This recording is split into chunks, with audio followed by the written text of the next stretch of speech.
So here on Pinterest, I have a board titled Keeper Food. My Pinterest profile is Stitching by Saf, so you can like and follow me. I have lots of different boards. Today we're talking about keeper food.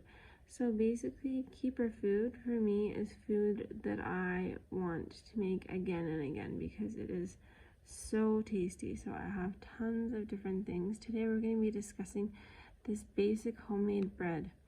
And this bread is super easy to make. It's on lilluna.com.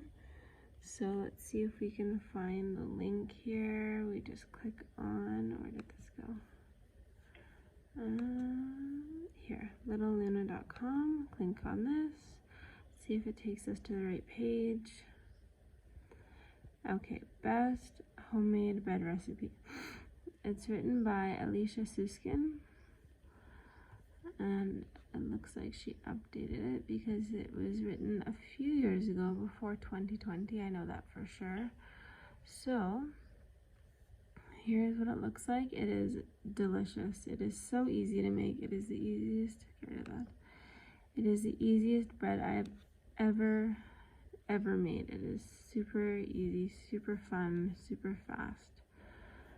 So she goes through all the steps with photos, with words. Her blog is really easy to read, to navigate. So usually making bread, it takes a really long time. This bread is actually super easy to make, other than the time you need to wait for it to rise. This bread, again, is super easy. Okay, so here's the recipe. Prep time, 15 minutes cook time, half an hour letting rise, 2 hours total time, 2 hours, 45 minutes. Super easy. Okay, so here's what we need. 2 1/4 teaspoon active dry yeast, 2 1/4 cups warm water, half a cup of sugar, 1 tablespoon salt, 2 tablespoons oil, and 5.5 to 6.5 cups of bread flour, which I usually just use all-purpose flour, and it turns out super light and fluffy. So they have the instructions here. So you dissolve the yeast in warm water with a pinch of sugar. When it turns bubbly, add the rest of the sugar, the salt, the oil, and add 4 cups of flour initially, and then mix the remaining flour in half a cup at a time until you get to the right consistency. So knead the dough for 5 to 7 minutes until it's smooth, and then roll into a ball. Place the ball in an oiled bowl and let it rise for an hour. So I was talking to my grandma, and she said that you should knead the dough, let it rise, then again knead it, let it rise for another half an hour, then again knead it, roll it into your bread that you want. Once you get it into the pan, let it rise again for about an hour until it gets to the top of the pan.